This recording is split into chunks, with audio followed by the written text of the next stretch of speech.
Apa itu khilafah? Dapatkah presiden disebut khalifah? Perdebatan mengenai isu khilafah bukanlah hal baru. Beberapa di antaranya adalah pendapat bahwa mendirikan khilafah itu tidak wajib dan Islam tidak memiliki sistem pemerintahan yang baku. Dr. Nadir Shah Hossein pernah memberi catatan menarik.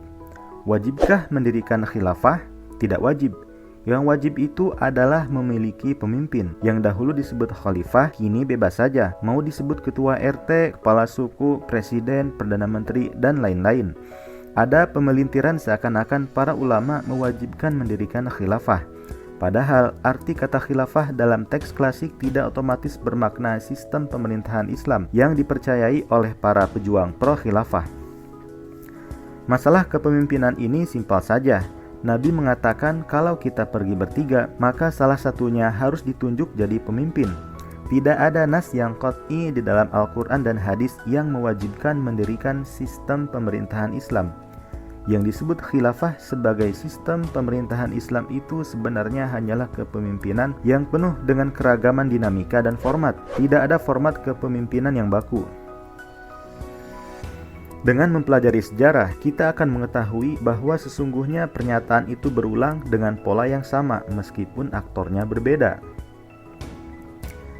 Dalam sebuah konferensi pers pada tanggal 16 Januari tahun 1923 di Izmir, Mustafa Kemal Atatürk mengeluarkan sebuah pernyataan yang mirip-mirip dengan apa yang dinyatakan oleh Nadir Shah Hossein.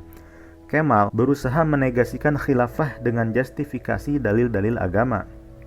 Mengacu kepada syariat dan agama, tidak ada suatu hal yang disebut sebagai khilafah. Sebagaimana yang Anda ketahui, Nabi sendiri telah menyatakan, khilafah setelahku akan berlangsung selama 30 tahun. Ini adalah hadis. Jadi, ketika dikatakan bahwa harus ada seorang khalifah, khilafah harus tetap ada, khilafah harus diselamatkan. Tuntutan-tuntutan semacam ini justru bertentangan dengan hadis-hadis Nabi. Hal yang lain, sebagai contoh, ketika Umar terpilih sebagai khalifah, mereka, para sahabat Nabi, memanggil Umar dengan sebutan Khalifah Rasulullah. Lantas Umar mengatakan, aku tidak memiliki gelar demikian, dan aku tidak bisa. Tidak ada gelar yang demikian, tidak ada yang namanya khalifah. Kalian adalah kaum beriman, dan aku adalah pemimpin kalian. Juga tatkala Nabi wafat, tidak ada yang berpikiran untuk memilih seorang khalifah. Ini adalah kepemimpinan, pemimpin atau emir. Apa-apa yang selama ini dibentuk dengan nama khilafah sejatinya adalah kepemimpinan, yang berarti hanya sekedar pemerintahan. Jadi harus dikatakan bahwa khilafah berarti pemerintahan. Memang, sebagian pernyataan Kemal seperti hadis khilafah hanya 30 tahun dan tentang Umar bin Khattab yang digelari sebagai pemimpin orang-orang yang beriman atau Amirul Mukminin ada landasannya. Namun, landasan tersebut ia distorsi demikian jauh dari makna aslinya. Kemal mengeksploitasi landasan normatif dan historis tadi untuk menjustifikasi pemisahan Islam dan politik sekaligus menegasikan khilafah sebagai suatu yang tidak ada dalam Islam. Baginya, khilafah hanyalah sinonim dari pemerintahan, yang berarti apapun sistem pemerintahannya maka ia adalah khilafah, terlepas ia menerapkan hukum Islam atau tidak. Adanya perbedaan pendapat ini merupakan dampak atas kaburnya definisi khilafah dan khalifah. Termasuk di dalamnya adalah perdebatan terkait apakah khilafah Umayyah, Abbasiyah, dan Utsmaniyah dapat disebut sebagai khilafah atau bukan. Lalu, dapatkah presiden disebut sebagai khalifah?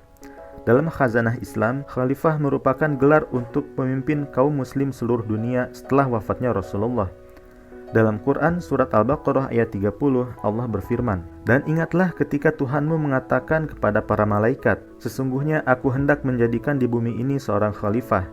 Menurut Al-Qurtubi, ayat ini merupakan hukum asal akan wajibnya mengangkat imam dan khalifah yang didengar dan ditaati. Khalifah ini merupakan istilah khusus untuk menyebut wakil Allah di muka bumi yang ditugaskan untuk menjaga dan menerapkan hukumnya, yang bertujuan untuk mengatur perbuatan manusia dalam segala seginya, ibadah mereka, segala tata cara hidup mereka, juga yang berhubungan dengan negara yang memang merupakan kemestian bagi masyarakat umat manusia. Rasulullah kemudian merinci perihal khalifah dalam beberapa hadis, seperti, "Maka pegang teguhlah sunnahku dan sunnah al-khulafa'ur rasyidin yang diberi petunjuk oleh Allah setelahku. Pegang eratlah sunnah itu dan gigitlah dengan gigi geraham. Juga dalam hadis, dahulu Bani Israel dipimpin oleh para nabi. Setiap seorang nabi wafat, maka akan digantikan oleh nabi yang lain. Dan sesungguhnya tidak ada nabi lagi setelahku, dan akan ada khulafa yang banyak. Istilah khulafa dalam dua hadis itu adalah bentuk jamak atau plural dari kata khalifah. Seorang khalifah mempunyai tugas untuk menjaga agama dan mengatur urusan dunia. Lembaga atau institusi yang menjalankan tugas khalifah tersebut disebut khilafah, yang didefinisikan sebagai kepemimpinan umum bagi seluruh kaum muslim di dunia untuk menegakkan hukum-hukum syariat Islam dan mengemban dakwah Islam ke seluruh penjuru dunia. Institusi khilafah ini kemudian dijalankan oleh khalifah yang empat, yaitu Abu Bakar, Umar bin Khattab, Utsman bin Affan, Ali bin Abi Thalib, ditambah Al-Hasan bin Ali selama 6 bulan, yang seringkali kita kenal sebagai khilafah yang sesuai dengan metode kenabian atau minhajun nubuwah. Setelah Al-Hasan, kepemimpinan umat Islam dipegang Muawiyah bin Abu Sufyan di Damaskus. Menurut Al-Khamis, Muawiyah dapat menjalankan pemerintahan dengan begitu baik. Kepemimpinannya yang berlangsung selama 40 tahun dirasakan oleh rakyatnya begitu aman dan sejahtera. Hanya saja, di ujung masa jabatannya, Muawiyah berpandangan bahwa kekuasaan harus tetap dipegang oleh anaknya, Yazid, dengan alasan agar negara tetap stabil karena dipegang oleh orang yang kuat dan dipercayainya. Tentu saja, pada awalnya, kebijakan ini tidak dapat berjalan lancar karena ditolak sebagian besar sahabat Nabi. Ketika Marwan sebagai utusan Muawiyah berkhutbah di Madinah untuk meminta baiat penduduknya, ia menyampaikan, siapa saja yang menyelisihi Muawiyah dalam perkara pengangkatan anaknya sebagai khalifah, maka dia telah menyelisihi sunnah Abu Bakar dan Umar. Perkataan itu langsung disela oleh salah seorang putra Abu Bakar, yakni Abdurrahman bin Abu Bakar. Justru itu adalah sunnahnya Heraklius dan Kaisar Romawi. Demi Allah, sesungguhnya Abu Bakar tidak menjadikan jabatan khalifah untuk anaknya seorang pun, tidak pula seorang pun dari anggota keluarganya. Jadi, apakah kepemimpinan dinasti Umayyah dan dinasti-dinasti setelahnya termasuk Utsmaniyah masih bisa disebut sebagai khilafah? Memang, sedari awal Rasulullah sudah membedakan antara khilafah dan kekuasaan atau mulk yang dalam sejarah didominasi oleh dinasti dengan sistem putra mahkota. Terlebih lagi, dalam hadisnya yang lain Rasulullah menyampaikan, khilafah setelahku akan berlangsung selama 30 tahun. Setelah itu akan menjadi kekuasaan atau dinasti. Walau demikian, menurut Ibnu Khaldun, kekuasaan dinasti setelah masa Khulafaur Rasyidin masih bisa disebut sebagai khilafah karena ciri-ciri yang merupakan watak khas khilafah tetap ada pada dinasti-dinasti tersebut, yakni preferensi terhadap Islam serta mazhab-mazhabnya dan taat mengikuti jalan kebenaran. Perubahan nampak hanya pada pengaruh kendali dan kini berubah menjadi solidaritas sosial atau asabiyah dan pedang. Demikianlah situasi pada masa Muawiyah, Marwan, putranya Abdul Malik, dan sejak Khalifah Bani Abbas muncul hingga Ar-Rasyid dan sebagian putranya.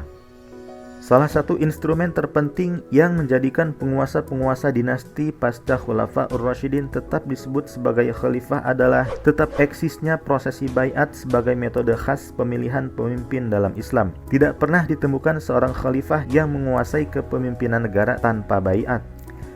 Pengambilan baiat bermacam-macam, kadang dari ahlul halli wal aqdi, kadang dari seluruh masyarakat, dan kadang dari seorang syekhul Islam. Kadang proses pengambilannya berlangsung buruk, tapi tetap dikategorikan sebagai baiat.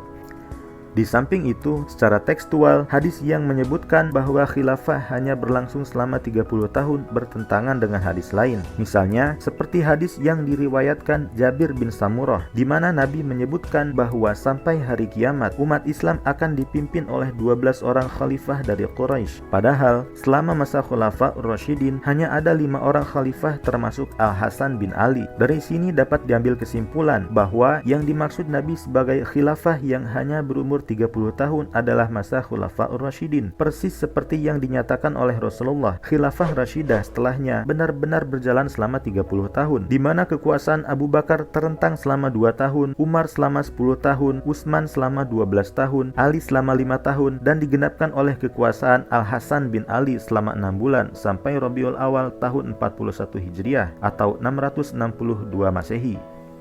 Sementara setelah masa itu tetap dapat disebut sebagai khilafah, walau bukan khilafah ala minhajin nubuwah. hingga akhirnya khilafah diresmikan runtuh pada tahun 1924.